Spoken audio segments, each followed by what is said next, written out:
Good evening, everybody. Gonna let y'all come on into the room and we'll get started in a couple of seconds.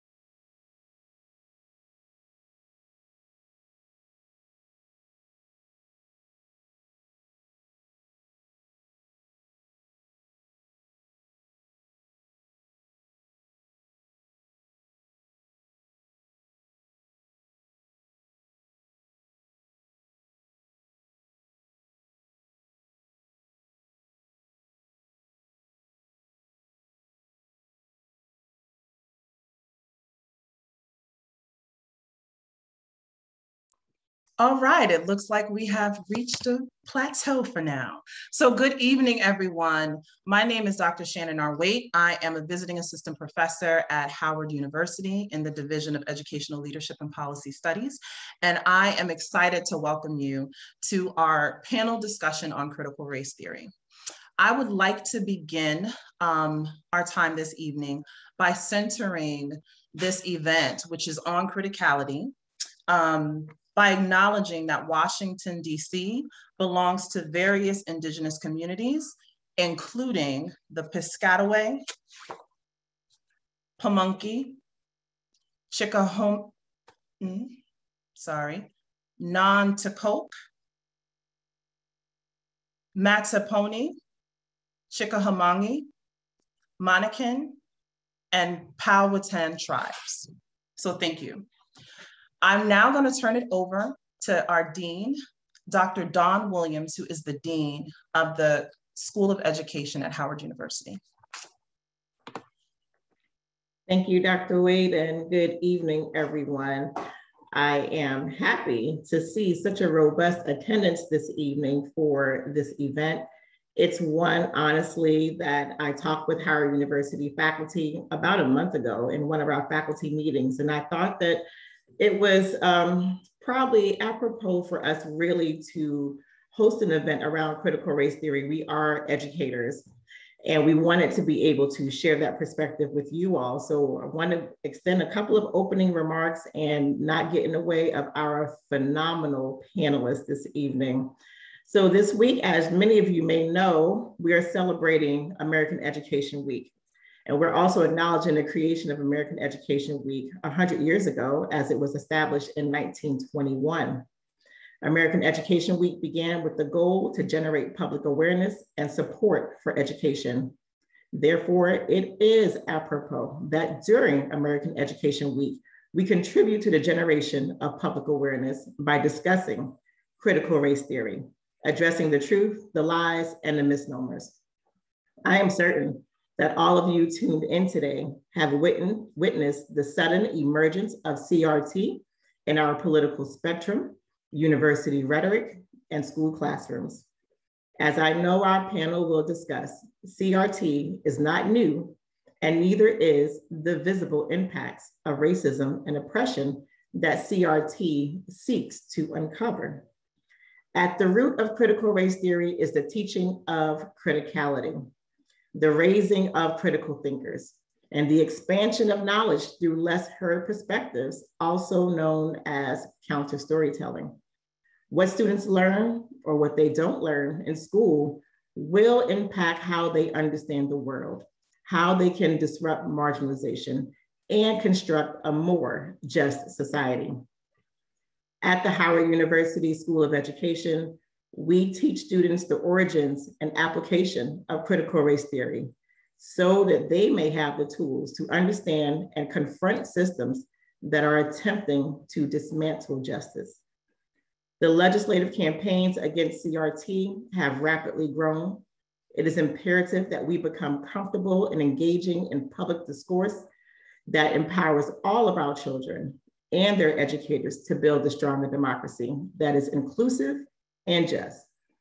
The outstanding panel that you will hear from today represents scholars across a variety of education disciplines, from academia, policy organizations, and of course, practice.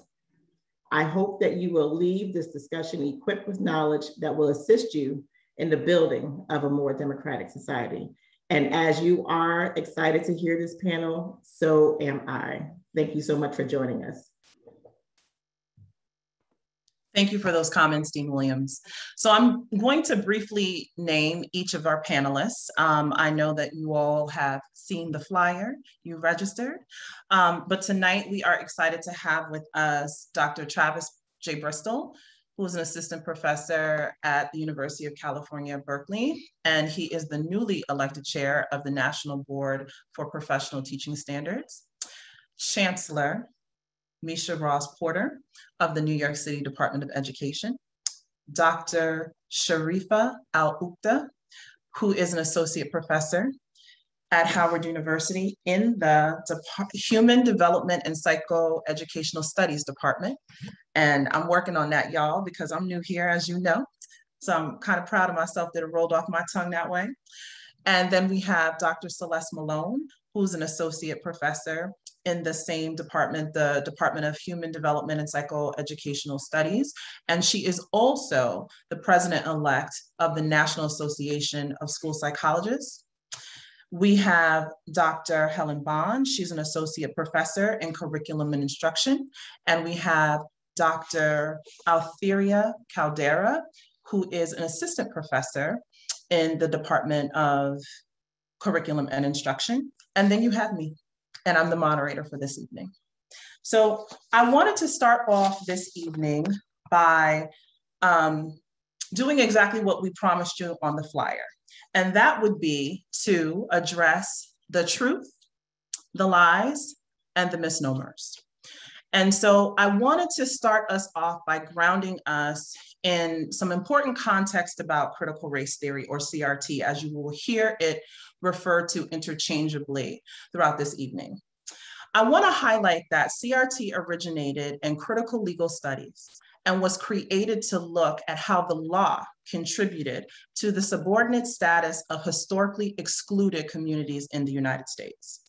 Scholars who are commonly associated with this theory are Derek Bell, Kimberly Crenshaw, and Richard Delgado, just to name a few. And for clarity, critical race theory is still taught in law schools across this country to this day. In education, the seminal authors associated, or seminal scholars associated with CRT are commonly cited as Doctors Gloria Ladson Billings and William Tate. And similar to its use in the law, CRT in education is predominantly used at the graduate level and as a framework to undergird the theoretical rationale or methodologies employed in research. CRT is a framework and an analytic tool, and it's used to examine the ways in which race impacts the quality of education students and families experience in pre-K through 20 education.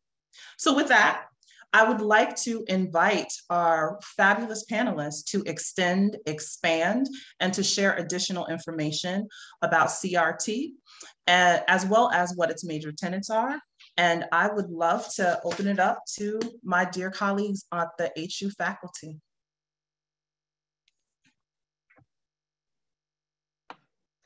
I'd like to get started with that. Thank you for that wonderful introduction, Dr. Wade.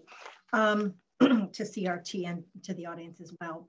I'd like to say just two very quick things because I know we have a very robust audience here in terms of the tenets of CRT and how you see it implemented necessarily in K through 12 schools. We know the argument is that it isn't. First thing I want to say is it's really a language of proxies. For example, you know, in 1988, you had Willie Horton in the race. If you remember George H.W. Bush and Dukakis, it was like the Willie Horton, this very scary escaped federal convict who committed some crimes, was running against Dukakis. And Ronald Reagan, what was the racial boogeyman or the CRT then at that particular point? It was the welfare queen. When you got to Trump, it was the scary immigrant, the rapist coming across the border. Even you can take it back to Thomas Jefferson, the Congo Harem, Sally Hemings, all the way back even to Abraham Lincoln in terms of the language of proxies, accusing him of race mixing. So how do you see some of those things? You know, the cry is that, you know, CRT isn't necessarily implemented in K through 12 schools.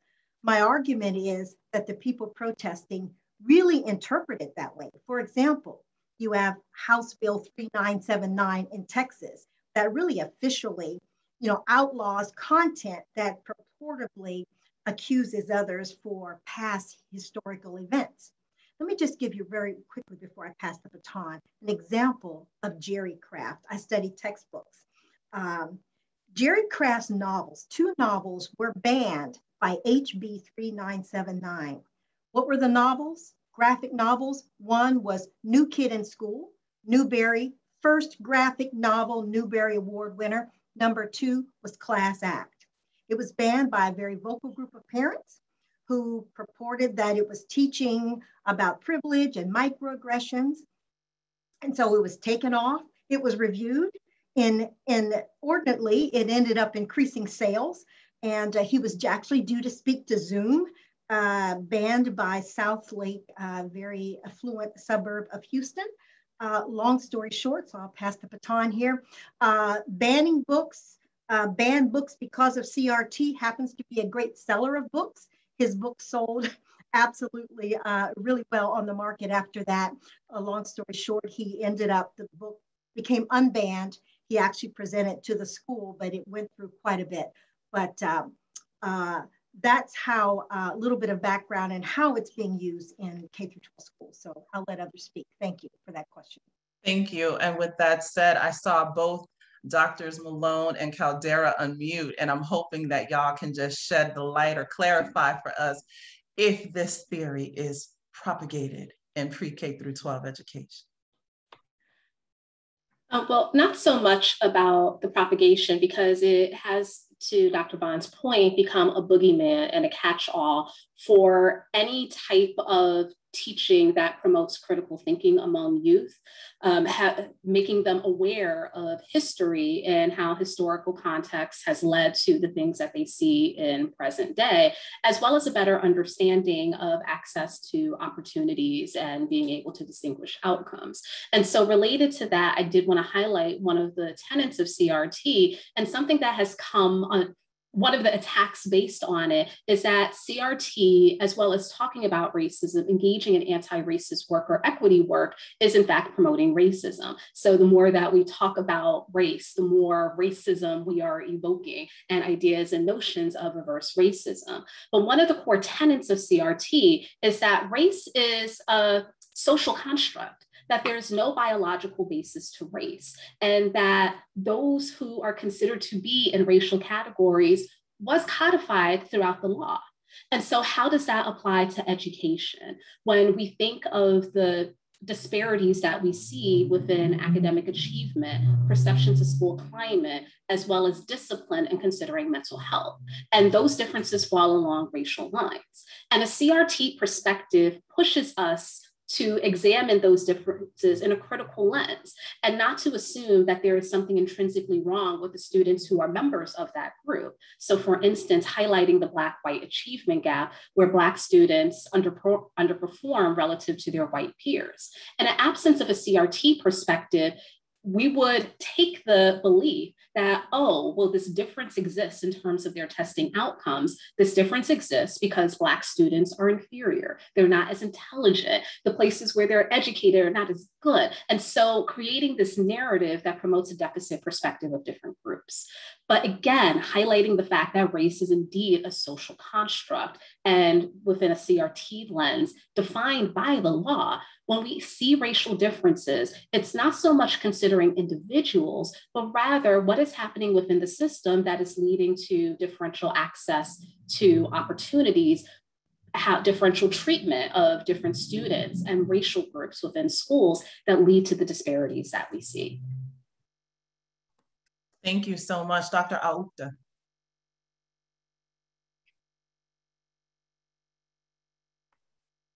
I just wanted to add that in addition to CRT very much highlighting that race in and of itself is sort of a notion brought in from society, and to maintain racial and racist status, CRT also upholds that racism exists, and that a part of its tenet is that we must, in forms of counter storytelling or in hearing from diverse individuals, we must attack dominant ideologies that may exist throughout all of our systems in society. So whether it's the educational system or the legal system.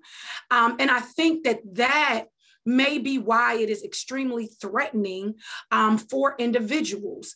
We have to be aware historically how education was used to continue to promote racism and classism and oppression in American society. And so, and it is not, I don't think,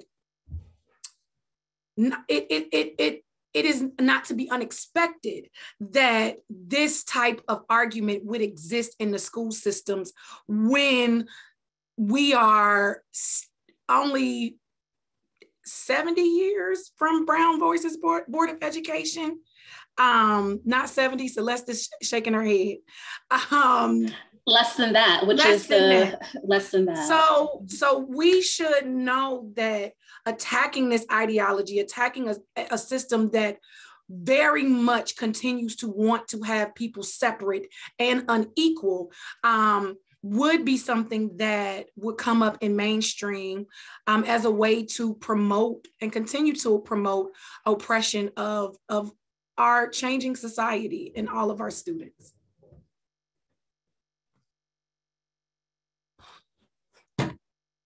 Sorry, I'm still muted. Thank you for that. And we are actually 67 years from Brown 1 and 66 from Brown 2. So thank you for highlighting that.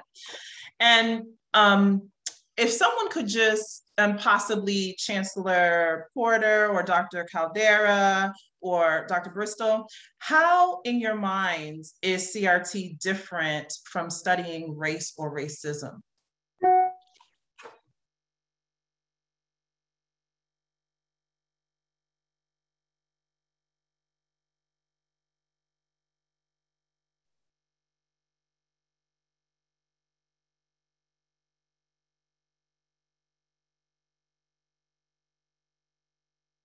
I don't mind answering that question.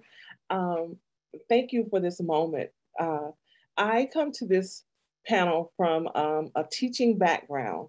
My career in education started as a public school teacher, and I taught on that level for many years. So I want to respond first of all to this, the major lie, and that we teachers of public school teach critical race theory in our classes. That is not true at all.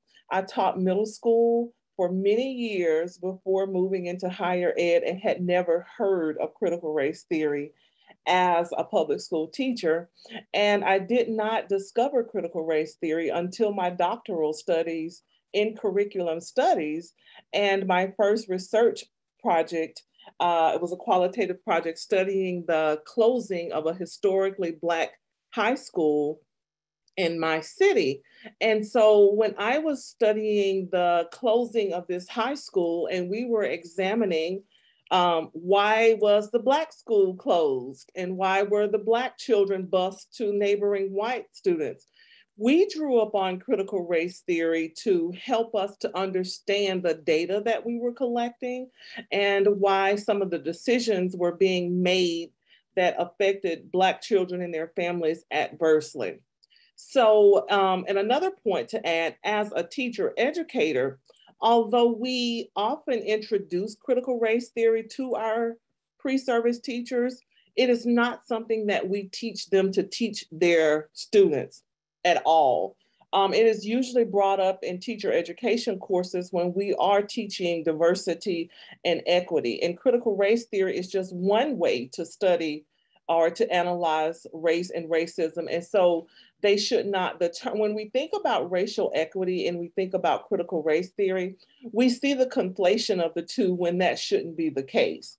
Critical race theory is just one theory of race, and there are multiple, and not all people who study race use critical race theory in their research.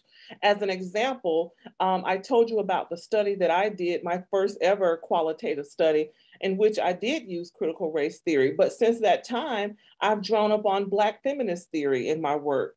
So even though I'm familiar with critical race theory and will use it as I need to, I am really more of a Black feminist theorist than anything. And so I think it's important to make that distinction that critical race theory is just one perspective of race, and that it is not synonymous with racial equity, and it shouldn't be conflated with the two. Because when I think what we see so much across the country is that people claim to be against critical race theory without knowing what it is, first of all. And when it keeps them from saying that they're against racial equity, which is what they really are against. They're not against this theory that they know very little about. What they are against is the efforts to bring equity for Black students and Hispanic or Latinx students and Asian American students and Indigenous students. But that is too controversial to say, right? So critical race theory has become like a way to avoid having those real conversations about what we're really against. So when I hear people say that they're against critical race theory, like I've been to board meetings and I've written op-eds about it. When people say that they're against critical race theory, my first question is, what are you really against? What is it that you really oppose? And that gets us down to the heart of the matter. And that is that these are people who are afraid of losing their position at the top of the racial hierarchy, because critical race theorists, people who use it, and people who are racial equity advocates are trying to dismantle that system that positions whiteness at the top of the hierarchy. I am so glad. Could you say that last part a little louder for the people in the nosebleed seats who didn't hear you? People who claim to oppose critical race theory are in essence opposing racial equity. And what they fear is losing their position at the top of the racial hierarchy. This has been a position that they've held for hundreds of years, right? And so they fear the truth being known about their history, that their heroes have not always acted so heroically. And when we pull the sheets back, we see the reality is that these people haven't always acted justly towards people of color, right? And so we're trying to dismantle that system. And so of course there is pushback against it. Who would want to lose their seat at the top? Thank you. Dr. Bristol, I see your hand. Did you want to add to this question? I think that the one thing that's important, and I'm going off of Dean Williams' sort of frame here about criticality, it's important for us to ask ourselves, why CRT now? What is it about the political context, the social context that has so arrested our attention? And I would invite those of us who are asking that question about why CRT now to think about post the presidency of the 45th president of the United States, in Georgia electing a Jewish man and a Black man.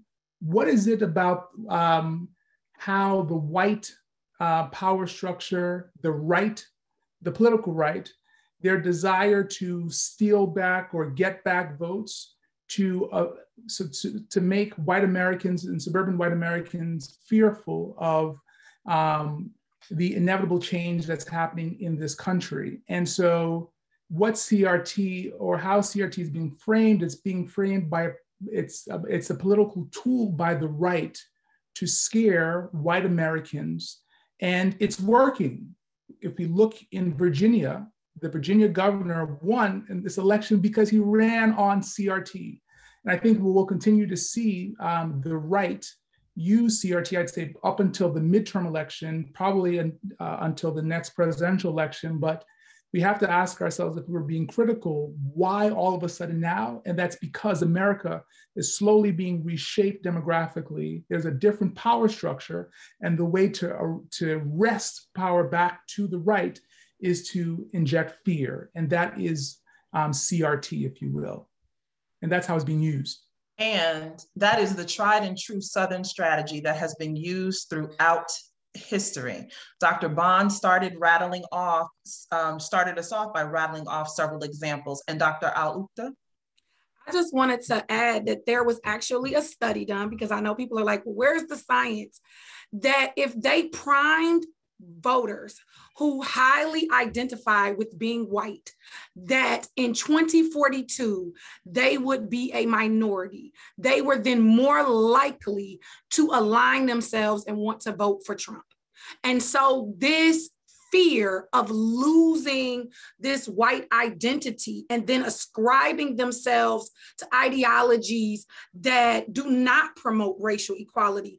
And it goes beyond even promoting racial equality. This is just equality, right? Like, this is not just racial. This is just equality, what America was founded on, right? So if it goes against that, them losing the benefit of their whiteness, then they will be more likely to align themselves with being anti-CRT, with being anti-diversity, with being anti-inclusion and equity for all students and individuals. Thank you. And Dr. Malone, I see your hand. I was hoping to move on to what CRT is not, and wondering if you might be able to fold your comments to this question into that one. Sure, absolutely, because everything that's being said so far really resonates. And I saw a comment in chat wondering if this was a backlash to our reckoning in 2020, and it certainly is. That there have been many moments throughout history, whether it's CRT, whether it's ethnic studies. One of the most striking parallels to me is the Reconstruction era, when we were essentially rebuilding a new nation after the divisions of the Civil War, and looking to heal our wounds with a focus on equity. And that was the rise of the Ku Klux Klan. When we think about the rise of Confederate monuments, it wasn't during the Civil War period, but it was a response to the Civil Rights Movement. And again, seeking to put Black people in their place. And so when we think about the current backlash now as a reaction to the occurrences of last year, when we had some of the largest protests that this country had ever seen, and developing an air of solidarity, which from one of the offshoots of CRT, intersectionality, highlights that we are often linked and have shared oppressions. And those are the things that we need to connect towards. And we saw us coming together as a country around that. For the backlash, just as Dr. Al-Uta highlighted, of reinforcing those racial hierarchies and reminding white individuals what they stand to lose and why they cannot stand in solidarity with other marginalized groups, even though many white communities experience marginalization in different ways, particularly when we think about the impact of ableism, so disability, as well as classism, socioeconomic status. But going to your question about what CRT is not, I think the push against it is problematic for many of the reasons that we highlighted, but how it's become this catch-all for any type of initiative within schools that is designed to promote critical thinking, that is designed to create affirming, inclusive environments that are not just tolerant of diversity, but they recognize and celebrate those differences. And so an example of something that's been caught up of it is social emotional learning. And so the purpose of social emotional learning, which there's been a lot of conversation about as students return to in-person instruction after virtual learning last year, and as we try to move out of the COVID pandemic, there's been an increased emphasis on students' mental health as well as their social emotional needs. And so social emotional learning is a tool, how we teach students how to identify their emotions, to manage their emotions, to engage in conflict resolution, to work cooperatively with others. It also does highlight diversity and promote equity. And so the intent of social emotional learning programs, when we have emotionally healthy students who feel secure in their attachments, who are able to develop effective relationships with their peers and with adults, it creates this affirming environment where they could have conversations around diversity and difference and look to celebrate that. And because it promotes equity, because it encourages students to talk about their cultural identities and cultural differences, it is now part of that broad attack on CRT. One of the things that's part of social emotional learning is engaging in regular screening of students to identify those who may have social emotional deficits, so need some additional support in terms of managing their emotions to ensure that they're having the support that they need. And now parents are pushing back against those type of screening tools, which again are designed to help students and to promote their emotional health and well-being, as well as academic success, because it's seen as another tool of indoctrination. That if I teach my child, or if you, the school, are teaching my child to manage their emotions and to be okay with difference, then you're somehow indoctrinating them. And so again, problematic for many reasons, but the biggest consequence I see is that when we systematically, or when there's forces to systematically dismantle social emotional learning, access to mental and behavioral health in schools, another thing that's coming under attack, along with CRT, and dismissing and silencing any conversations about race and difference, it creates this aversive, invalidating environment that harms racial, ethnic, minoritized students, as well as students of other minoritized identities, because part of the whole backlash is now part of those who are LGBTQ students. They're getting caught up in it. And so if we can't talk about those differences, if we can't talk about history of racial ethnic groups in a positive light, that just sends the message and reinforces deficit perspectives of students, as well as communicating to them that their identity is not valued within schools, which creates this cycle of oppression that's related to adverse mental health outcomes, as well as academic outcomes as well.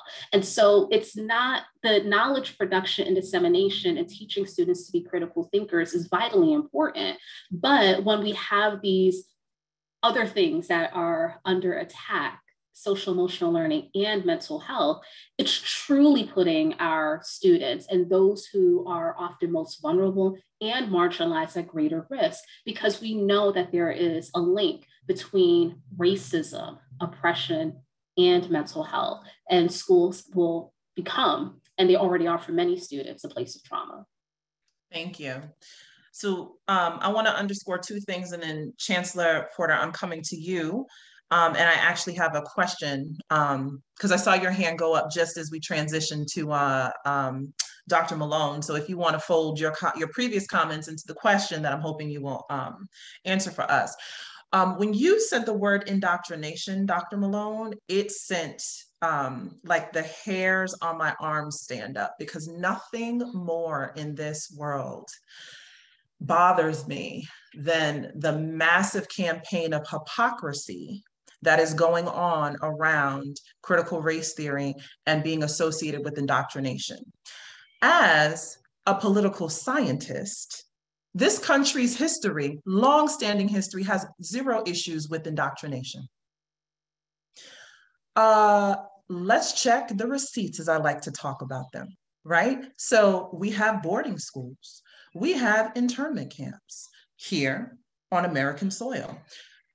In fact, we have people who immigrate to this country for citizenship having to go through a process where they are, some might argue, indoctrinated with dominant cultural norms and values that somehow, after they take a test, they demonstrate their Americanness. It is not that this country takes issue whatsoever with indoctrination. It's the theory that they take issue with, which goes back to Dr.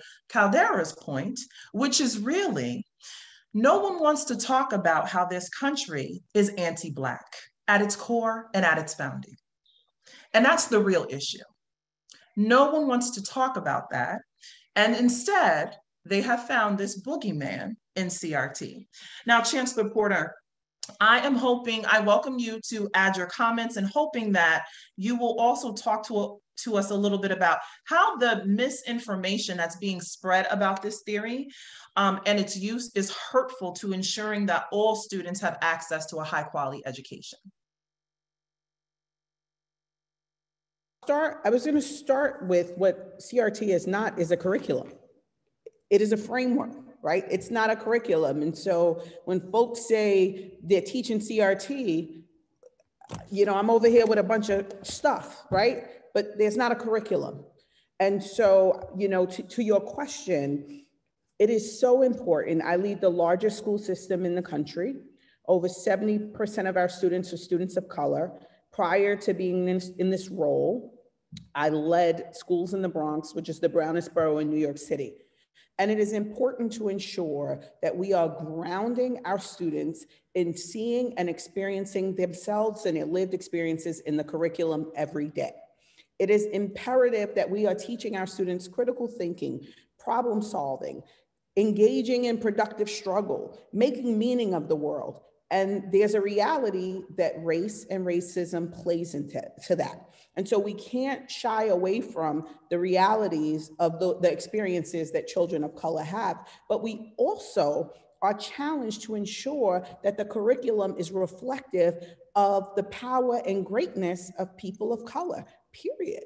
And when we get conflated with language, and I'm going to say that because I think it's important. When we conflate the language of CRT with what we really want to do, then the harm comes when we don't allow our children to experience a curriculum that celebrates their greatness, that celebrates their heritage, that celebrates their experiences. You know, one of the things I'm super proud of is that we are working across New York City to build the Mosaic curriculum. And that curriculum will reflect the diversity of New York City, of our AAPI students, of our Black students, of our Latinx students. And the power in diversity is that you recognize difference as power, as opposed to difference as being bad, which is what many of us have experienced, which is why we've studied what we've studied or branched into positions that we've branched into, because we wanted to be the tellers of those stories that we never heard. And so it's critically important that we build and develop curriculum that is reflective, that students see and experience themselves, that values their lived experiences and cultures. And I really appreciated Dr. Malone's conversation about SEL. You know, we've invested in New York City in ensuring that we leverage a SEL screener for each and every one of our students. And again, folks who talk about it haven't seen it. I've been in schools and in classrooms with students who've talked to me about what emotions they're feeling and how they're managing them and what they're working on and what they're working towards. That's a very different thing. It also is a very powerful thing. We're adults. We just came out of the hardest time in our lives. Imagine being 8, 12, 15, or 7, right? And, we were locked into places in ways in which we'd never been before. And imagine all of the emotions you were trying to manage. And imagine not being able to name them. Imagine not being able to name, I'm exhausted, I'm tired, I'm frustrated. I feel alone, I'm alienated, I want to give up. Imagine not being able to name all of the emotions and experiences that you would have in the pandemic so you could work your way out of them. And that is the power of social emotional learning across communities. It's about really grounding students in having language to attach to feelings and emotions. And when we take that away, then we take away the power of the young person to own their own learning and really build bridges to who they want to become and who they want to be and how they see themselves in the world. And so I just think, I'm really excited about the work we're going to be doing and we're beginning to do to build that curriculum. And the purpose of building it is because it doesn't exist.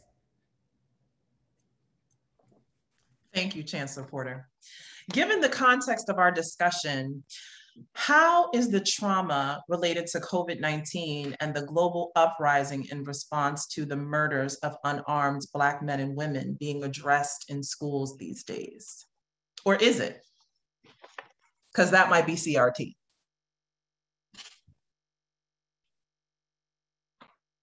Let me address that. Thank you. That was a very well worded question, Dr. Waite, when you said, or is it?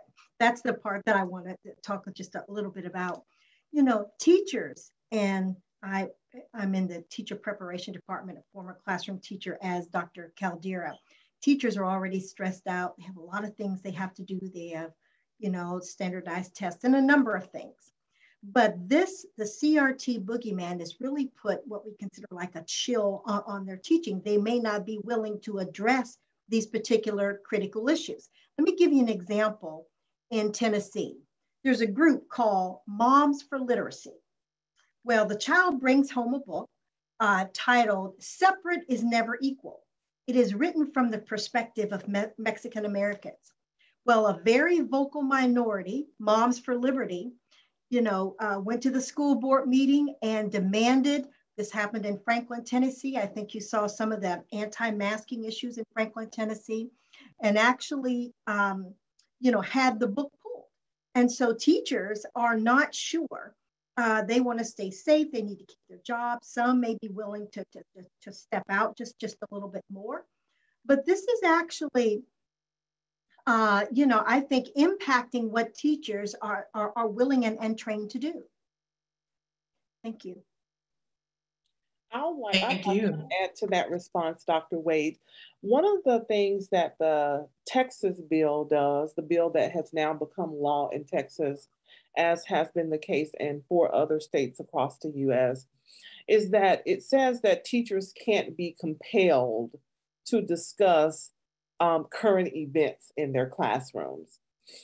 And as teacher educators, one of the things that we encourage students to teach students who are aspiring teachers to do is to integrate students' socio-political and cultural contexts in the classroom. And that includes when someone in their neighborhood is a victim of police violence, or if they're watching it on TV and they're seeing a person get pulled over and this traffic stops in a violent murder against a Black person. These are issues that we want teachers to have the ability to have conversations around in schools. And in order to do that, teachers must hold a certain level of racial literacy, meaning that they must have the ability and the skills to navigate conversations around race and racism. And we want that to happen. And as teacher educators, that's part of our responsibility. That's what we want students to leave our programs with. But these laws aim to restrict that across the state because they don't want teachers to integrate these current events into their classroom because of white fragility. They claim that when teachers have these conversations, the white students feel traumatized and they feel guilty and they don't want their precious little white kids coming home with these complex feelings. And so I see it as part of my responsibility to help teachers be able to have these conversations without inflicting guilt and trauma and blame upon any students, white students, Black students, Hispanic or Latinx students, any students in their classroom. But that requires that teachers hold or are developing certain competencies and skills under this umbrella called racial literacy. We want them to have these conversations. Yes, you're talking about the development of critical consciousness, right? And that's so critical and it's so key. It's a lot of the work that we're pushing around in educational leadership. So we're going to go in this order. Dr. Malone's hand was up first, then Dr. Al-Ukta, then Chancellor Porter, then you, Dr. Bond. Okay. All right, thank you. And I agree with everything my colleagues have said about this having a chilling effect on having conversations around diversity, as well as addressing the current context. But relating back to one of the tenets of CRT is colorblindness. And I'm going to use the term color evasiveness because the term colorblindness, I'm moving away from that because it does have ableist undertones. But within our schools, there is a color evasive or look to have a neutral standpoint. And so when we think about the return to in-person learning following virtual learning from COVID, there was a push to get students back in school in person, working under the assumption that this is going to be the best place for students to be, without a recognition that education disparities existed long before COVID, that when we think about differences in academic achievement, when we think about school climate gaps with racial and ethnic minoritized students having more negative perceptions of the school climate compared to their white counterparts, school was an aversive and harmful environment for many students. But in these conversations around looking at disparities in light of COVID, it's treating it as if this is a new thing. And without any type of recognition that, again, these disparities existed. And in the context of COVID, Black, Latinx, and Indigenous communities were the ones that experienced the most harm with regards to access to COVID testing, COVID infection, COVID-related death, experiences of long COVID, as well as the economic impact. And so something that I've often said in presentations that everyone talks about us being in the same boat with regards to COVID, when that's not true, that everyone weathered the same storm, but the reality of the situation is that some are riding it out on a luxury cruise liner, some on a yacht, some on a rowboat, and some treading water. And so going into this current school year, a lot of places aren't considering that context at all because they never addressed the disparities that were present in their school prior to COVID. And so never mind about recognizing the fact that students of color, particularly Black students, they're dealing with increased likelihood of COVID impact, another thing that's dismissed on top of the racial unrest, on top of seeing in their social media feeds the murder of Black people on a regular basis. And I am going to drop a link in the study in the chat for a study that just came out in the journal School Psychology that highlighted the fact that school personnel have taken this race neutral stance with regards to equity. And so when they talk about equity, it's solely in response to COVID without any type of consideration of racial differences or feeling more comfortable talking about class. So again, that color evasiveness. Let's talk about class and socioeconomic status instead of race. So no, they're not doing it. Dr. Aukta?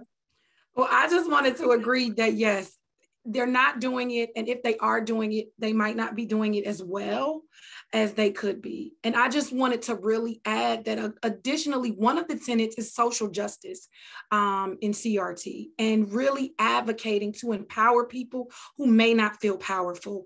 And in the same way, a group of parents can be empowered to advocate against CRT is the same way we can begin to advocate and have parents argue for inclusive education and argue to have teachers trained in ways to have these type of conversation, trained to understand that having diverse schools and being able to talk about differing opinions, differing beliefs, and to have people tell all of their stories not only helps make global citizens, but also pushes people to be of higher academic standards, which is really how it was sold in my high school, right? Like, it was sold that if we could have diverse arguments and people talking about current events and taking one stance and the other stance, this is what would make us able to be ready, to be college prepared, to be frontline thinkers and change agents. And I think that educators, we know that you all have a lot on your plate, and there are a lot of you all here. And I see some of you all asking in the chat, how can you do this? And I really just hope that you understand that you may want to mobilize your parent base in these Black and brown schools to get them to push an agenda that will best serve not only their students, but all of the students within your school district. Because people are powerful. So don't feel like it's just you. And then also to quickly just address how you might deal with your vicarious trauma, because I see that coming up in the chat as well. You want to make sure that you form a community, right? There are a lot of you here. You want to share emails. You want to have a community of like-minded educators who you can connect with, who you can build with. You also want to think about how you can mobilize your anger into activism, right? So what can you do to activate yourself and your possible trauma or hurt around what you might see going on in school, whether that is running for political office yourself, whether that is publishing, whether that is organizing parents. And then of course, you always want to engage in self-care, and if need be, look for mental health professionals like myself and others who will be willing to work with you and to help you deal and manage with all of the stressors that just being an educator might bring, but also managing your personal lives as well. So I'll be brief, Dr. Wade. Too many smart, amazing women on this panel. You are, and Dr. Bristol, I won't leave you out, but you know, it's a lot of sisters here. So, you know, the trauma ultimately is going to land in the laps of our babies. And that's what's so critically important. I've said over and over again, this moment of returning to in-person learning from the pandemic, there were several things that were going to be really important. But one of those things, when young people have spent 18 months, almost 2 years, figuring out how to mute the teacher, mute themselves, cut off the camera, and completely disconnect from learning, it was going to be so important that they see and experience themselves in the curriculum, that teachers create ways to engage and get young people connected to their learning. And so when we are spreading dis and misinformation, then teachers who have the hardest job in this moment are struggling and grappling with, am I doing the right thing? And it's really unfair to put hardworking teachers and building leaders in a place where they are challenging or questioning themselves if they're doing the right thing by creating inclusive learning environments for their students, when we know that our students need to be reconnected to school. Thank you. I'll be very brief. Chancellor Porter, you hit on some very critical things about what our teachers need to do. The CRT, though, is creating what I call a surveillance climate, where basically you have, I gave you the examples in Franklin, Tennessee, the examples in Texas, where you have parents that feel it's like an educational stand your ground. You know, you have parents that feel emboldened to surveil what they're, now it's important that parents are involved and, you know, get involved in what children are learning, but parents and others in the community feel that they have the right now to surveil, to object, to watch what's going on into the classroom. And that has a historical precedent, and I'll with the white citizens councils of the Montgomery boycott. They were infiltrated, trying to get people not to join the boycotts. So I'll just end with, now on top of everything else in schools, you have this surveillance culture, which in many ways is like an CRT has become an educational stand your ground. Thank you, and I'll hand the baton off. I'm sure there are others. Thank you, and Dr. Bristol.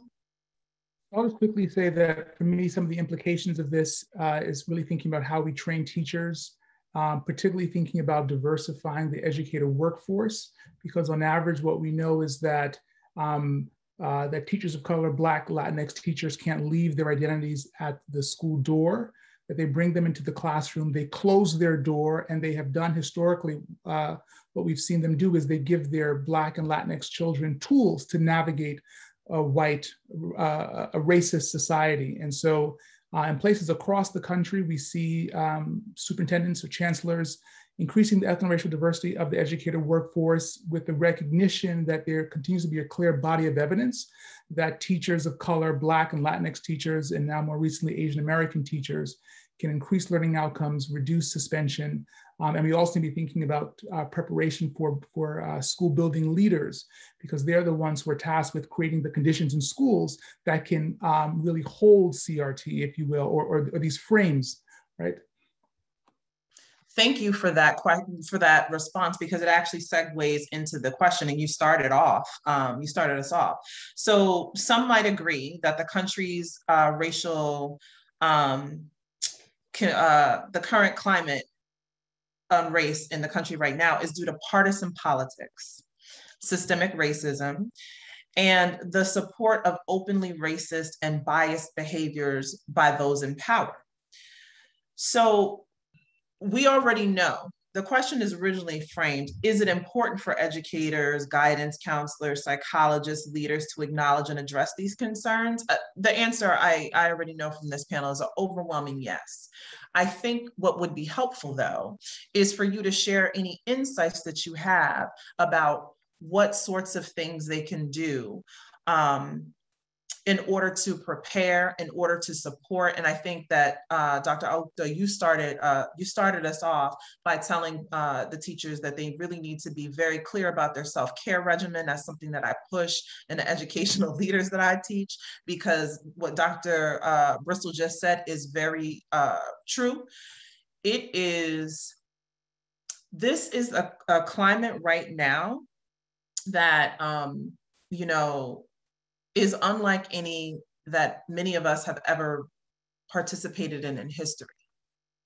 And so if we are not really very clear about our core values as educators, we are going to run into major issues not so far down the line. Chancellor Porter, I saw that you had unmuted. Sorry, I didn't mean, I thought you weren't done with the question. I didn't mean to. Oh, no. But I'll no. And just say, one, you know, I think it is so important that we ground this space, and our beliefs are very clear that we want to create inclusive school communities where students and staff feel safe being their authentic selves, and that we celebrate that authenticity. One of the things that I've always been, you know, just honored to be able to do is lead in my own authentic way as a Black woman from South Jamaica and the South Bronx, and all of that means in every seat that I've sat in. And sometimes that feels like a privilege because I engage with so many teachers and leaders that say, how do you do that? And it has to be that the system has to set up a space where we make it clear to principals and teachers that the way you build strong community, the way you build this safety, the way that you address these issues of partisan politics, systemic racism, and those things that we know are real, is by ensuring that you know your students and your communities well, that students see and experience themselves in their curriculum every day, and that we create spaces to train teachers in culturally responsive practices as part of their work, as part of their development. And that it isn't something that teachers, and I know there are a bunch of teachers because the chat is lit, but that teachers know that they don't have to go outside of their school system, their school district, or their school community to build that muscle, that their school system, their school district, and school communities are nurturing that part of them. And that is the way we build strong culture. That is the way we build routines and rituals that honor race, ethnicity, gender, and other ways that folks identify themselves.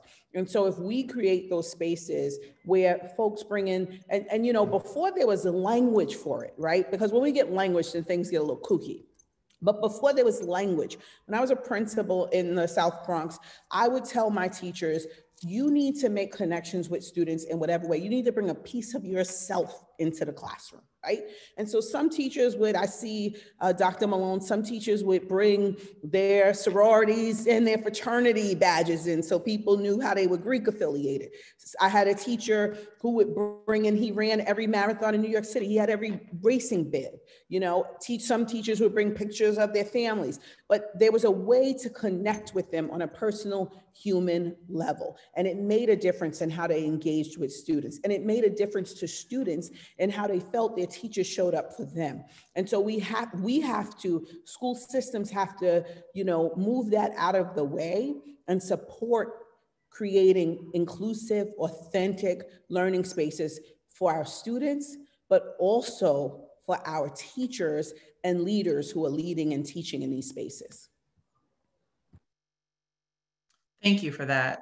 I think that, you know, to Dr. Bristol's point around the importance of putting supports in place for teachers and how valuable teachers are, and specifically his work around, you know, diversity pipelines, I think that one area right now that needs additional support are leaders.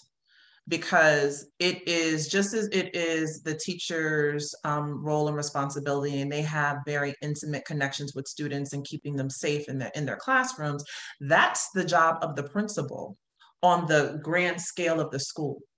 And it's imperative that collectively in education, in addition to supporting teachers, teachers and leaders have to come together and support each other. And I think that it is important for those of us in the field of teacher ed and leader preparation for us to make the appropriate shifts to be able to adequately support both teachers and leaders in being able to navigate these difficult situations. And so with that, what advice do any of you, or advice and or guidance, do any of you have that you would share with folks who are leading school districts, local municipalities, institutions of higher education, grassroots organizations, to your point, Dr. Aupta, about utilizing, the question says utilizing CRT in their work, and yes, you can talk about that.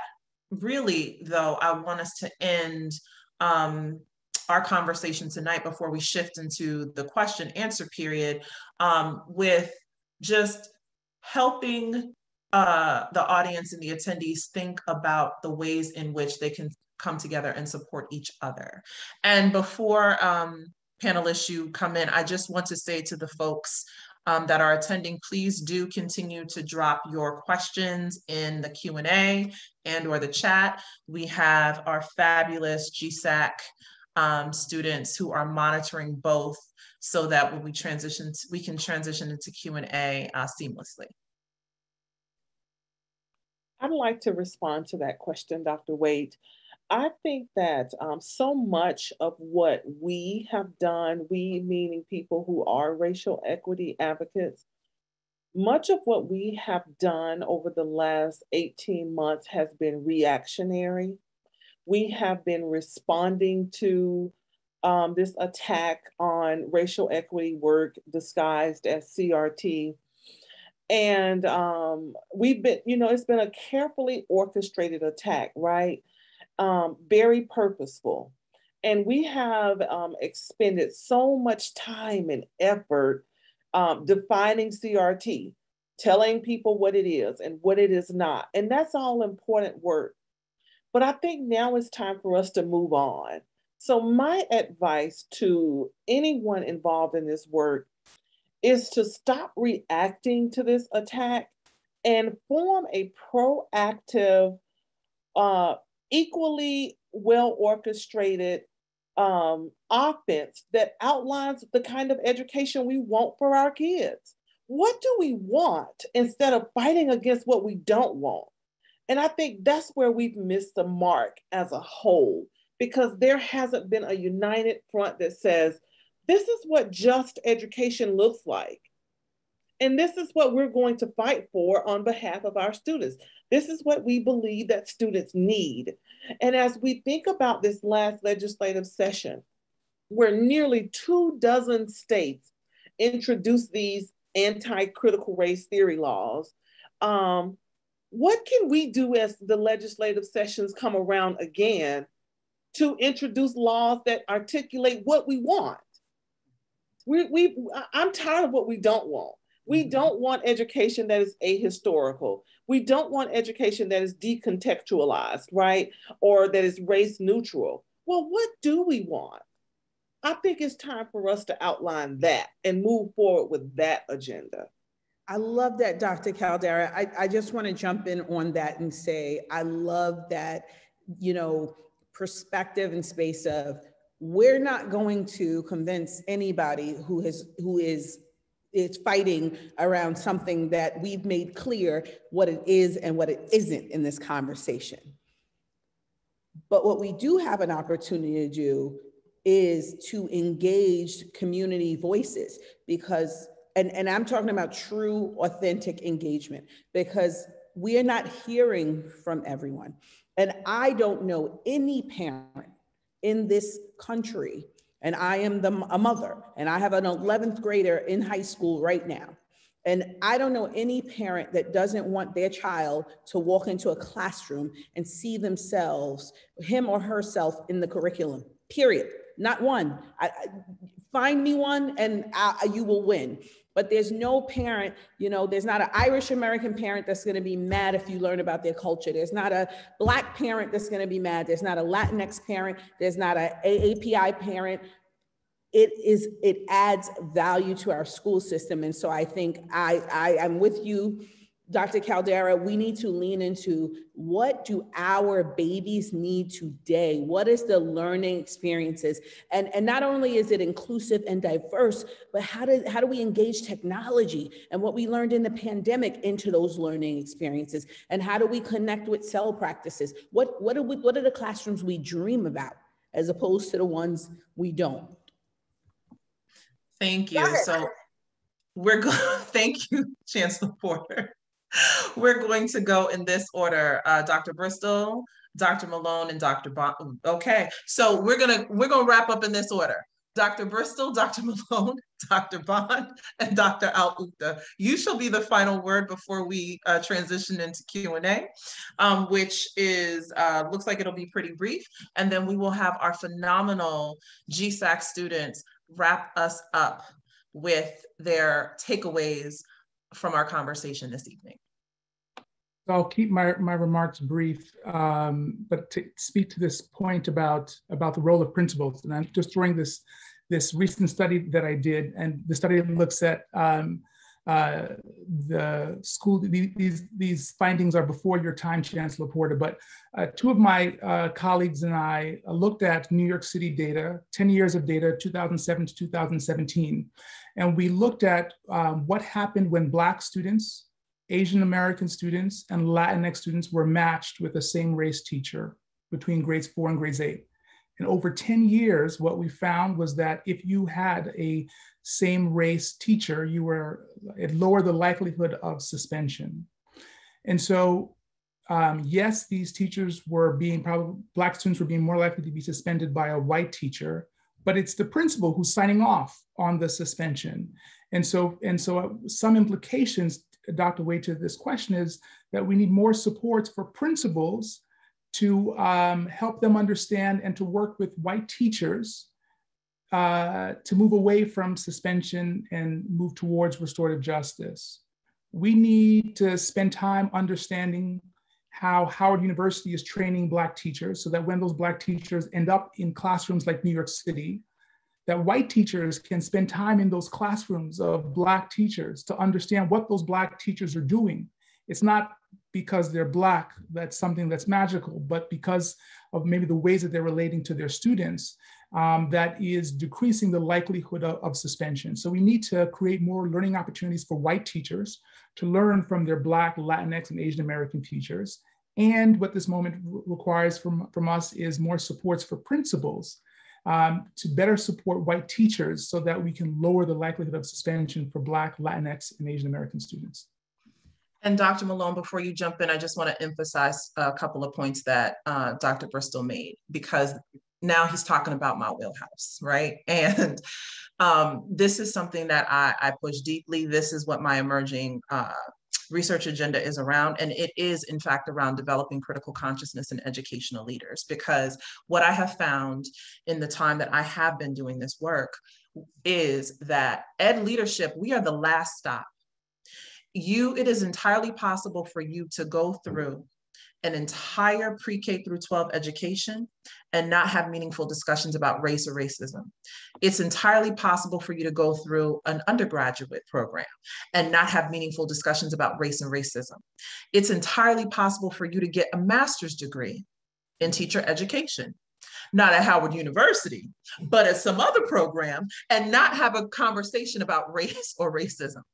And it is entirely possible, once again, not at Howard University, for you to go through a master's program in educational leadership, and even possible for you to go through an EDD or doctoral program, again, not at Howard, and not have meaningful discussions or conversations about race.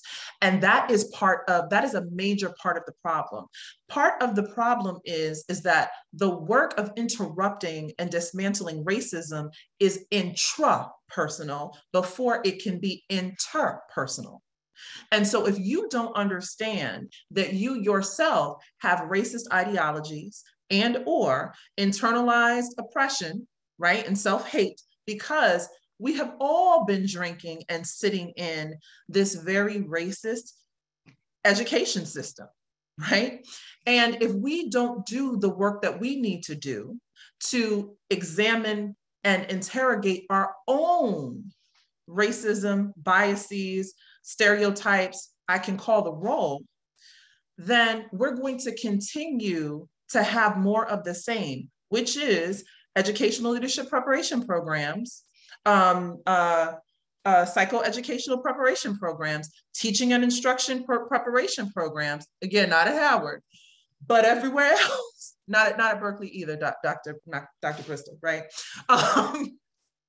That continue to just produce people who are solely informed by the ahistorical education that they've received, that has once again been reinforced in school, in master's, and excuse me, BA, master's, certification, doctoral, law school, everywhere.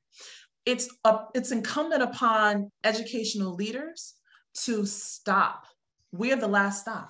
So we have to, all of us, it's important for all of us to do this. It's imperative that education, those of us who are in the business of educating leaders, we have to make sure that we are equipped to do our work with them. Thank you, Dr. Malone, for your grace.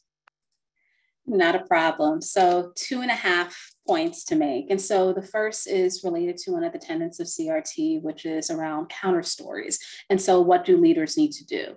A lot of this narrative concern about critical race theory, social emotional learning, mental health support, suicide screening, another thing that has come under attack under that broad umbrella of CRT, the conversation has almost exclusively focused on white parents. And in some places, they may not be the majority of the parents that are in the school, but nonetheless, there are a vocal minority, which is intentionally spotlighted by media outlets who will frame things about parents are saying this without having a single conversation with Black parents. And so part of that is the role of education leaders and administrators is being intentional about soliciting the views and perspectives of your parents and caregivers of color, because we can't solely go on the narrative that is painted within the media because it is focused again on white parents. But no one is talking to Black parents. Well, how did your Black child feel about hearing about racism or hearing about their culture in school, but they're asking white parents that. And so again, being deliberate in the use of counter stories to elevate the concerns or the perspectives of families and caregivers of color. And relatedly, as Dr. Al-Uqda highlighted, one of the other tenets of CRT is social justice. And a key part of social justice, nothing about us without us. And so who is the us in this sentiment? We're talking about schools, but a little bit absent in many of these conversations, and to a degree in our conversation tonight, are what about students? What is it that they want? Because these students are going to school board meetings and saying that they're against this book ban, or to reinstate their principal, or they're angry because they're recognizing that they have been taught an incomplete history and an incomplete education all of this time that they were in schools. And so engaging in having meaningful engagement from students, letting them know about how these power structures lie, how decisions are made, so that we could redirect their often righteous anger and indignation, which for students of color, that's what gets them put out of school, suspended or disciplined.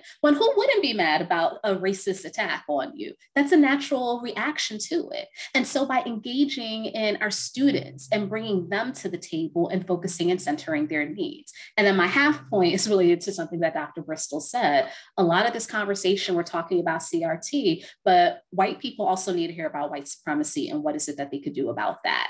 And I'll leave it at that for Dr. Bond. Thank you, Dr. Malone. That's a perfect segue into what I'm going to say very, very quickly. I started off talking about that CRT. I'm going to take CRT. Doesn't stay in the schoolhouse. it's really in a broader community. I talk about, it's the language of proxies. And I think Dr. Caldera hit at this. What are you really talking about? Because CRT has real world consequences. Consider the work of Jonathan Metzl. He's a professor of psychiatry and sociology at Vanderbilt University. He wrote a book and did research. The book is called Dying of Whiteness. He goes out into these areas. He talks about Tennessee. And he says, he asked them, he goes to a group of people. He talks about one particular man that is sick. He's on crutches. He obviously is in need of lots of health care. He has an oxygen tank on his back. And so Metzl asked him, he says, well, you know, why are you against voting for Obamacare? Guess what he says?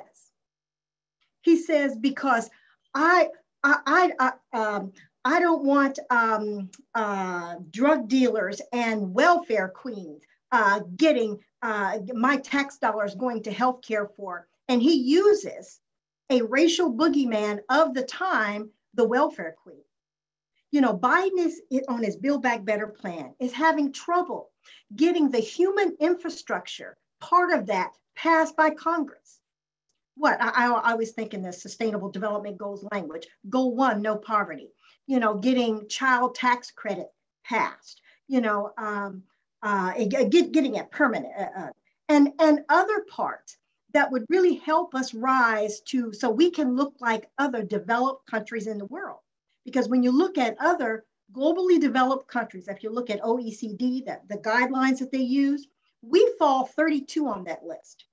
We are not functioning as a highly developed country in no way. I just finished presenting for the United Nations Sustainable Development Solutions USA Network. And we were talking about the lag in development. And when you look at, you know, the role of racial minorities in that, it's terrible. So CRT has immediate and long-lasting consequences for sustainable development. Here's a man, Jonathan Metzl describes, oxygen tank on his back, walking on a cane, clearly sick. He was willing to go without health care because he thought the CRT boogeyman, the welfare queen, was going to get his tax dollars. I'll end on that note. Thank you very much. Well, after you dropped that mic, Dr. Bond, and exited stage left, Dr. Aupta. I just wanted to briefly just remind all of us in terms of support.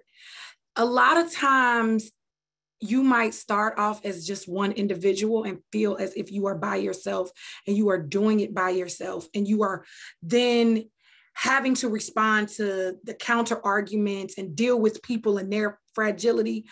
But know that you have a seat at the table. You are so powerful. Your voice is what is needed, and that you do just want to continue on in that fight. And again, look for people who may be well-intending coworkers. Find out where you do have like-mindedness and where you can do something together to begin to erode this long history of racism within education. Connect with the universities and the scholars here on this panel for you to have science and literature around to support your argument to change the schools that you are in. Develop a system of care that not just includes self-care that is reactionary, but that is proactive as well. And again, I just want to let you all know that we don't need to feel as if we are imposters. We all deserve to be here. We all deserve to have our voices and our stories told. And we must internalize our own critical race theory in our actions and how we understand ourselves. And then the last thing that I just want to say is don't minimize the work of a conversation. Research says that the way we get people to change their core beliefs when they studied individuals around whether or not they wanted to get vaccines, around whether or not they would support transgender equity, that having conversations with people, really heartfelt individual conversations, has been found to sometimes, not all the time, shift people's minds and that it has a long-standing impact. So please be willing to have conversations with individuals, one-on-one, starting with your family. It doesn't always have to be parents. It can be people closer to us that may have views that we don't share. But know that you are powerful and that you should feel empowered in making the changes that you want to see within your schools and school systems. Thank you, Dr. Aouta. That was inspirational and encouraging, and that was the perfect note for us to end our panel on. I'd like to thank all of you for joining us tonight and agreeing to give up your time, your talent, and your expertise to come and share with the Howard University community. We do have a few questions. So I'm going to ask, I can see through these lashes. I'm going to ask this first question. It says, if it seems that folks who are claiming CRT in schools seem to be louder than the voices of those who are speaking in support of CRT. And the question is, what do you recommend they tell their students about critical race theory?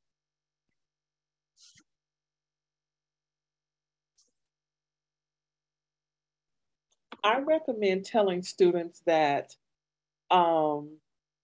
this opposition to CRT is really just a carefully orchestrated attack against racial equity efforts. That this isn't about CRT at all.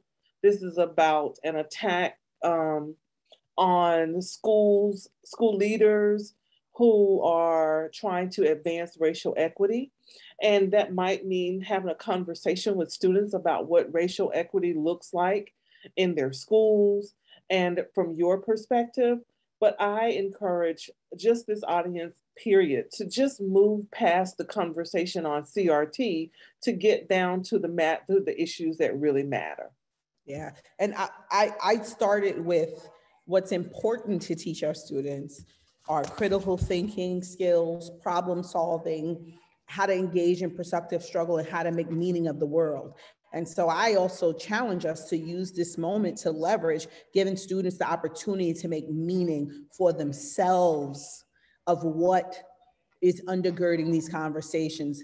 They are brilliant, they are smart, they have experienced a different world in the last 18 months. And so I think teachers, let me lift some of the pressure and allow you to let your babies engage with this moment in a way that will, I'm not gonna say surprise you, but delight you. One of the things that I started my course this semester with images of the January 6th insurrection. What I help my students, I framed that as the loudest voices are loud because there is a fear they have the most to lose. I'm thinking about Baldwin's letter to a Black teacher. He talks about that you will see the malignant attempts to reestablish the racial hierarchy when there's a realization that the racial hierarchy is under threat. And so to tell your students, to tell our babies that those who are screaming the loudest, it's a recognition that they have the most to lose because of a shift in this racial hierarchy. Thank you. Another question is, what strategies do you recommend when forming a proactive offensive? I would like to start with a couple of recommendations around two things. One that Chancellor Porter underscored, which is just how smart our children are. And I think I saw someone earlier in the chat write that children come with their own fund of knowledge. They are not empty vessels. And so in spite of what I think we historically, the perspective around education's role in educating kids, you know, I'm just coming fresh off of UCEA, which is a major conference in the field of educational leadership. And one of the most, amazing Black senior scholars reminded us is that there is a difference between schooling and education. And we tend to do schooling quite well in this country, right? Because we're telling kids, we're schooling them on what they should know or what they need based on how we track them. You know, I think Doctors Malone and Aukta mentioned that earlier. Education is a different sort of thing. And one of the things that we know about education is that people have to participate. There's no foundational theories that around education that indicate that we open up students' mind and we pour anything into them, that they receive it or that they're receptive of it. Students have to be willing participants, sometimes unwilling, but generally speaking, willing participants in their own education. So that's the first thing, engage students. And then the second is, I think it's really, really important, particularly, and I can say this from experience as a former panel member, and Chancellor Porter can attest to this, it's really, really important for you never to forget the glass house that you sit in, and to be, to esteem your own thoughts and perspectives more than the boots on the ground. Parents know what they want for their children. Families know. Someone should ask them. I think, Dr. Malone, you spoke to this earlier. We really need to engage Black parents, Brown parents, Latinx, AAIP, parents of the LGBTQIA+ community. Parents know what they want for their kids. We really have to encourage, and I think actually, Dr. Aukta, you talked about this earlier, help find and make connections with like-minded people, like-minded parents, encourage that, because it's those grassroots organizations. In my time on the panel, I survived a whole 3.5 years, and that's in dog years, that's like 7, right? In the 3.5 years that I did. One of the ways I managed to not receive a 10-day letter, which would have effectively removed me, is I was always very clear about who my base was and who I was speaking on behalf. I won't say on behalf of, who I was speaking in support of and with, right? And they were largely politically savvy, and they were grassroots, self-organized parents who had decided that they had had enough of enough, and that the school district was not going to tell them, right? You know, that time where like we clap, that's a cultural thing for those of y'all who don't know, right? What we not going to do, right? That's what those parents said time and time again. And I listened to them, and they showed up. When I offered to be there, when they invited me, I took them up on their invitations. I listened to them and I learned from them. So I was able to support them and speak with them as they led their own organized campaigns to advocate for what their children wanted and needed and what their families felt was best. Any others? Real quick, I would just jump in and add to also be proactive in building assessments that you think analyze the data and indices that you believe matter to your school and to your students. So if you see that having them read certain books that were attacked actually increases class participation, increases class attendance, increases their knowledge, then you want to make sure that you are proactively assessing and having data to support the use of these types of curriculum endeavors that you actually know are helpful too. And so I think that that's very important to proactively engage as well. Thank you. And just to extend that point, I think as Dr. Aukta mentioned, what are the assessments that we're using? Because data, that's the most important tool that we have for advocacy. Because the reality of the situation, people know, oh, education disparities exist in the United States, but not in my district, not in my school, not in my classroom. I'm treating everyone fairly. And then when you highlight the data, which too often, because the thing is, all of these data are available when you go to State Department of Education websites, school district websites, but it's typically not disaggregated. Or if it is disaggregated by racial groups, we're not looking from an intersectional perspective either to really think about, well, who is benefiting and who is not. And then being explicit, going back to that point of critical consciousness, because as you highlighted, Dr. Waite, it's an intrapersonal process for the interpersonal, also for the systemic. And so now that we see these differences and we know that disparities are present in outcomes that we care about, because also keep in mind that schools, that districts, they report to the federal government. And one of the metrics that they're able to use, school climate, as a non-academic indicator of school success, we know that there are racial disparities there.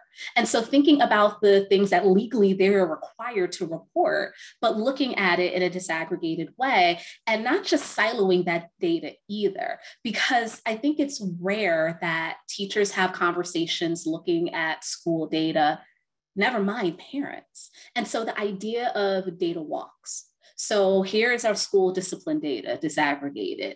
Here is our achievement data from that high stakes test that we couldn't do, and we had to cancel all the field trips for and make sure that they were prepared for it. Here's the data from that. And here it is disaggregated by different groups that are present in the school, and having conversations about what that actually means. Because the reality of it is this big fear that if we talk about race and it's going to lead to racism and it's going to have all these maladaptive outcomes, where's the data to support it?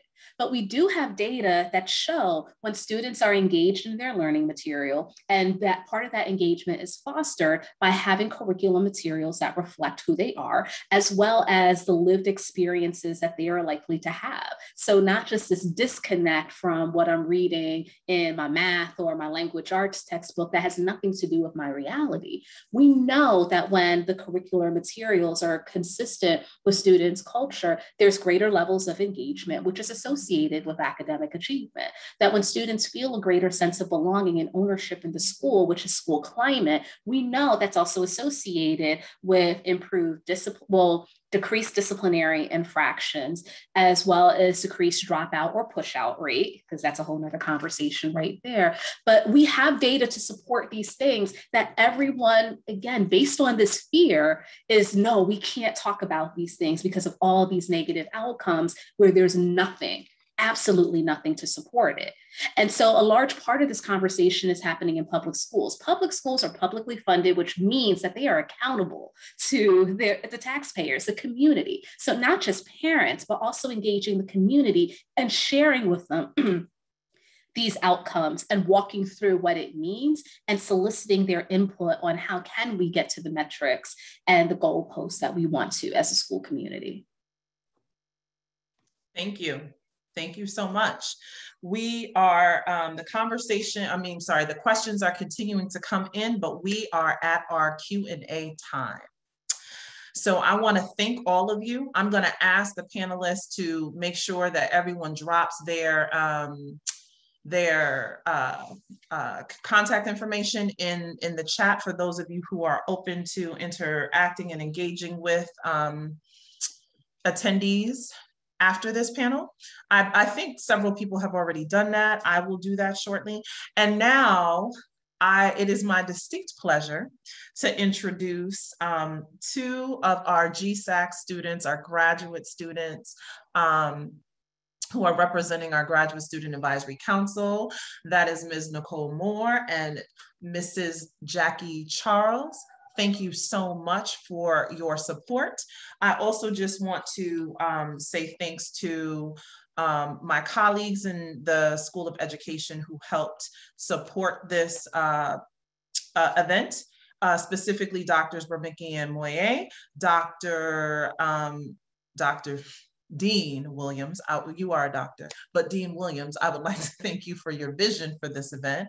And I wanted to thank, I also wanted to thank GSAC President Shana Thomas, who was so quick and so prompt in being able to organize and have some folks pulled together to get us these two fabulous graduate students. And last but not least, I want to thank Miss Brandy Jackson for your exceptional, superb skills in organizing all of this and making sure that our panel tonight has gone very well and smoothly.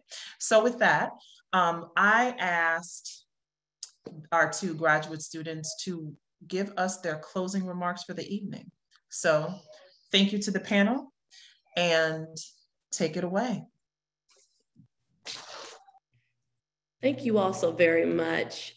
Thank you to the brilliant minds that gifted their time and knowledge to this area of CRT. I believe that there's greatness in us all. And Chancellor Ross Porter, you commented that we must recognize our differences as power rather than bad or as weakness. And I believe this provides firm building blocks in continuing the education and conversation of the CRT framework. Additionally, the comment that Dr. Caldera made in honor of American Education Week, teachers should be educated in racial literacy and encouraged to facilitate the meaningful conversation within those classrooms. And thank you, Dr. Waite. Authentic and meaningful conversations among educators must continue in order to develop deeper critical consciousness of our own previous learning experiences. Children do come with their own wealth of knowledge. They are not empty vessels, but they are treasures with meaningful conversations that can help us to promote health and socially and mentally interactions, not only intrinsically, but also amongst their peers. And so I just want to say thank you again to Dean Williams, Howard University, and all the panelists for this progressive discussion that we had this evening.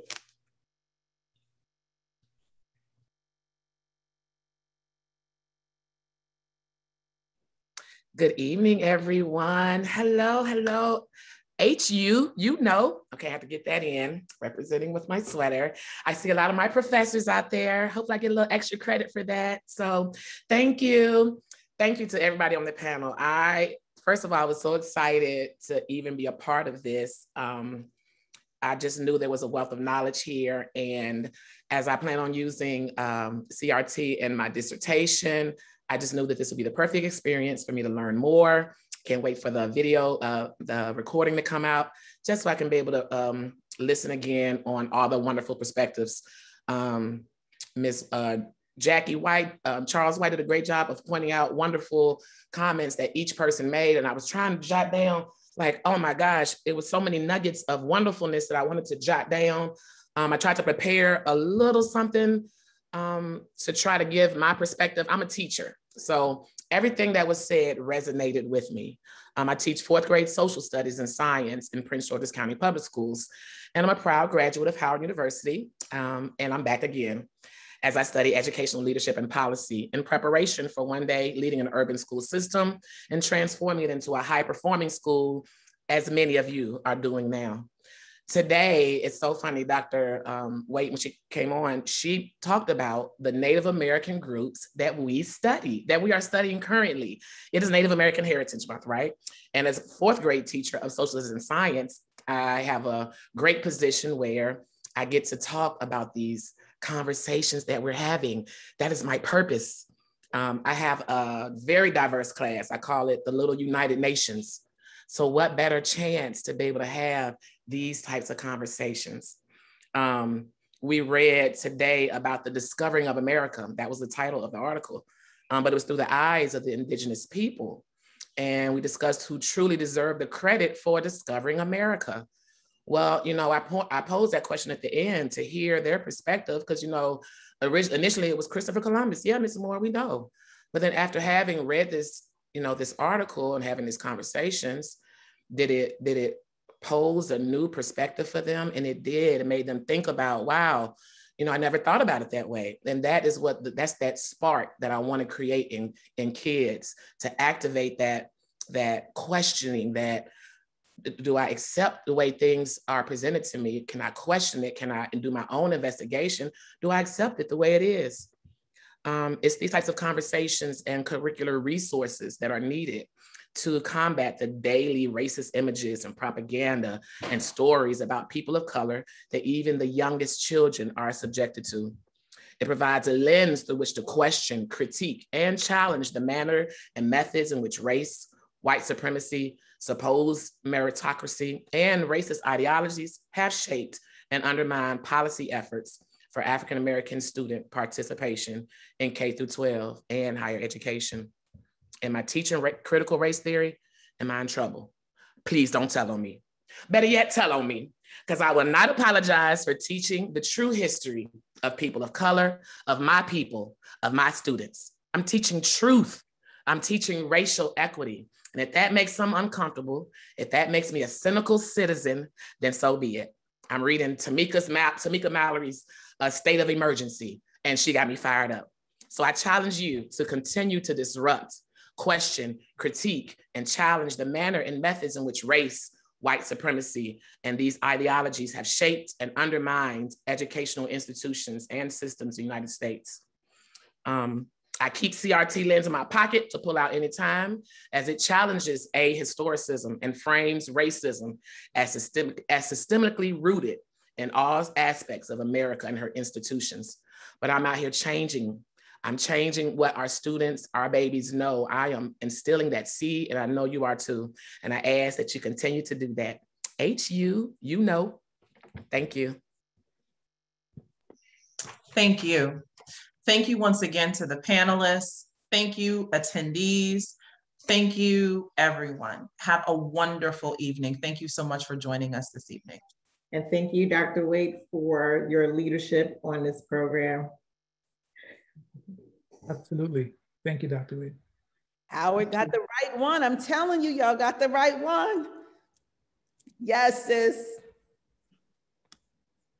You all got a little synopsis of what our students experience in class weekly. So we are here to, as Nicole said, we are fired up, and the time is always now. Yeah, thank really you all. Powerful discussion. Thank you, Dr. Bristol.